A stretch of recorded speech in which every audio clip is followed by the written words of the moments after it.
This is an old school universal Rundle toilet from 1978. We're going to replace this today. So come along, let's get to fixing. Make sure your water is shut off. This is actually a quarter turn style valve. He already has it shut off. Check the tank for water. I like to take this apart in pieces. And then we got to get the water out of here.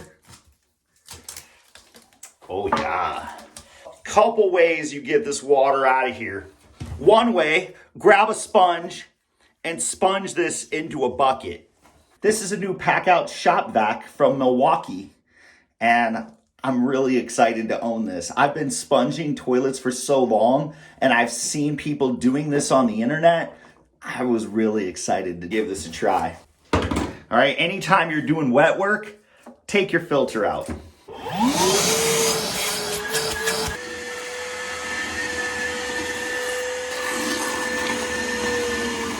A lot faster than my sponge method. With this toilet install, you're gonna be down on the floor a lot. Get something like this Ergo Kneel or some knee pads.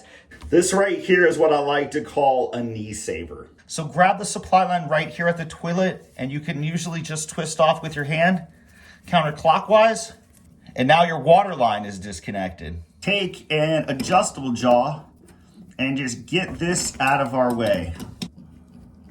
When removing a toilet, I always like to take the tank off the bowl. This is going to save back strain. And these wing nuts, they're brand new. You would just be able to pop this right off. All right, do that on both sides. And remember, when grabbing this, lift with your core. Depending on the size of the tank, this is a good portion of the weight of your toilet. And this is important, especially when you're walking up and down stairs. Now we can remove the cap. We'll be able to remove these nuts. And sometimes your adjustable jaw just ain't gonna work. So times like these, you want something that's gonna grab a bolt and not let go. These little Knipex Cobras, they do that. And this is broken. This bolt ain't coming out on either side. These washers are so old that really they're just falling apart. It fits right down in there, just push right down in through. Grab yourself a garbage bag, lay it out next to your toilet, suck in that core.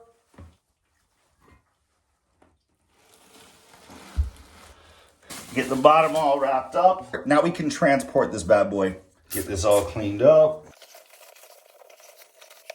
So you can see that this wax was leaking by a little bit. You see the way that rolled right there. There wasn't a good seal.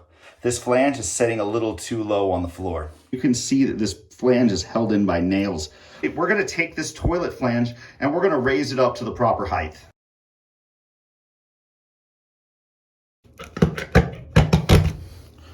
Oh yeah.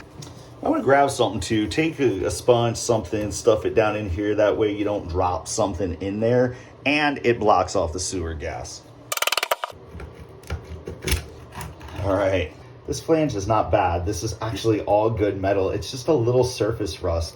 Honestly, the paint is flaking off a little bit, but that's still all really good. Now we're gonna pop in this Odie Set Right toilet flange extension kit. I've been seeing these everywhere. It looks like it's a good setup, and we need to raise this up a 1/4 inch above the finished floor. Foam gasket, that's what's gonna go down on top of the flange. Flange that sets down inside of this. Comes with some big old stainless steel screws. And then a bunch of different other extension pieces. Oh yeah, that fits in there really well. That's awesome. This is gonna be that height we're looking for to come out of the floor. This bad boy set around right here. That is way better than what it was. And once it's screwed down, it'll be a great height for a standard wax ring. Before I screw this down, I'm gonna put the bolts on and get them exactly where I need to go here. I don't like using these little cheap washers.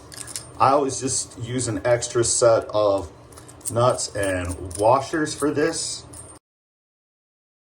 Now it looks good. You can tell that flange still has some meat. These are self-tapping screws, and it's taking a bit to get through that flange. This is a standard wax ring. There's no horn. I like to push it straight down on, give it a quarter turn, and then also I like to rub the edges down. And you just get your toilet lined up, smush it down in place flat and evenly. Back over on this side, I noticed like you run your finger around here, you can kind of feel a little gap. Well, I've got these rubber flexible shims that I like to use, and I'll just put one right there. So sometimes you need a little shim.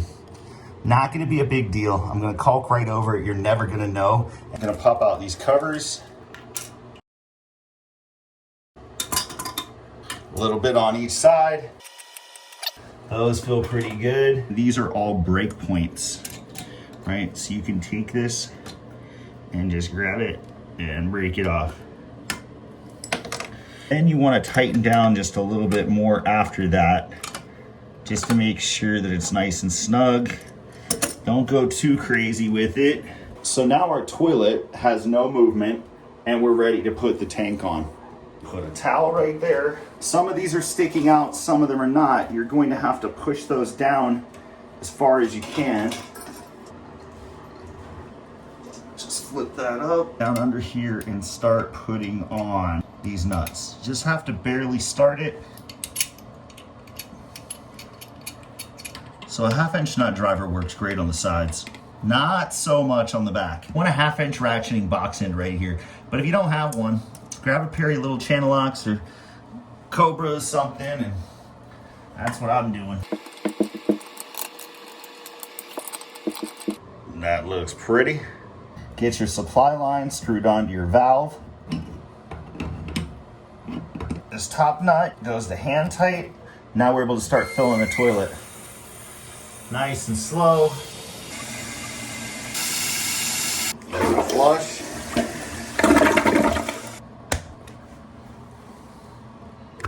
Pop the other cover on. When I test, I always test it like a 5-year-old would, right? Bunch of paper, make sure it's not gonna stop up, and flush several times. Got these two little rubber pieces that go in here. Take a washer and screw. This piece goes down on the bottom. We use our little Milwaukee 6-in-1 utility knife here to hook this up. This just goes down on the bottom and you just push up and then screw it down. Same thing on the other side. Now we've got a nice slow close toilet seat. This thing has been coming in super handy lately. Take our utility knife and just gently cut. There we go. Once we caulk it, you're never gonna know. So we're still continuing to flush. We're checking everything for leaks, making sure there's nothing dripping. Get yourself a contractor sponge and some kitchen, bath, and plumbing caulk. This is gonna be easy water cleanup. I'm gonna leave about a 4-inch gap in the back of this toilet, right? I only wanna caulk around these edges, mainly because guys pee on floors, let's be real. Get your sponge wet. You just want it a little damp, just enough to wet your finger, and just go right around here. Give that a little dry time. First official order of business here is to put this water back in there. All right, well, we've checked for leaks. It's caulked in place, flushed it several times, and we're good to rock and roll. All right, this was a little bit more than what we thought it was gonna be, but guess what? It's plumbing. It always is. I really hope you folks have enjoyed the video. If you guys could please subscribe, click the like button. We'd love to have you keep coming back. Check us out on Instagram, Facebook, TikTok. We're all over the place these days. We're just trying to help people. We hope we're doing that. Thank you very much, and we'll see you again real soon.